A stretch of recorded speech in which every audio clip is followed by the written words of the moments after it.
तो हेलो दोस्तों, मेरा नाम है शुभ, आप देख रहे हैं एलके कंस्ट्रक्शन। तो यदि मैं आपसे कहूँ कि एक ट्रक या डंपर लगा के आप महीने का 1 लाख या 1 लाख से ज़्यादा कमा सकते हैं, तो क्या आप यकीन करेंगे?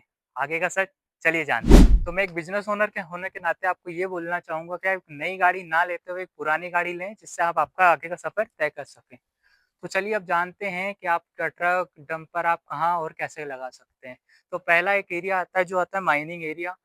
स्टोन क्रशर प्लांट और हाईवे प्रोजेक्ट्स और बिल्डिंग प्रोजेक्ट्स यहाँ पे रोज रिक्वायरमेंट लगी रहती है कि जहाँ आप आपका ट्रक या डंपर लगा सकते हैं। तो चलिए जानते हैं कि इसमें आप इनकम कैसे क्या होती है। तो जैसे मान लीजिए आपका डंपर रोज का 8 से 12 ट्रिप लगाता है, तो उसमें आपको पर ट्रिप का अलग अलग रेट मिल सकता है, वो जो दूरी के ऊपर डिपेंड करता है। तो इसमें इनकम अगर आपका मान लीजिए आपका ट्रक दिन का 8 से 10 हज़ार रुपये कमा रहा है, तो आपकी महीने की ग्रोस इनकम जो होती है 2.5 से 3.5 लाख रुपए। तो चलो अब करते हैं खर्चे की बात। तो इसमें खर्चा जैसा क्या होता है, बेसिकली सबसे मेन खर्चा होता है जो होता है डीज़ल का, जो आपका लगभग महीने का जाता है 60,000 से 1,20,000 रुपए। दूसरा खर्चा आता है ड्राइवर की सैलरी, तो सैलरी हो सकती है आपकी 15 से 20,000 रुपए। तीसरा खर्चा आता है मेंटेनेंस, जो होता है आपका 5 से 7,000 रुपए।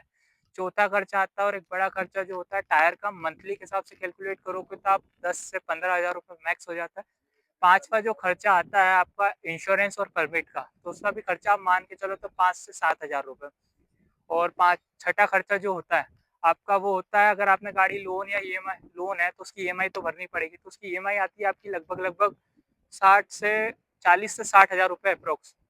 तो उसका टोटल होता है, आपका एवरेज निकालेंगे तो 1,30,000 रुपए। तो आप 2.5 लाख रुपए आपके जो ग्रॉस इनकम है उसमें से माइनस करोगे, तो आपका टोटल प्रॉफिट निकलेगा 1,20,000 रुपए। तो जो आपका महीने की कमाई हो गई। तो ऐसी ही लगातार वीडियो देखने के लिए हमारे चैनल को सब्सक्राइब करें। हमारा इंस्टाग्राम अकाउंट आपको डिस्क्रिप्शन में मिल ही जाएगा, उसको फॉलो करें। Thanks for watching.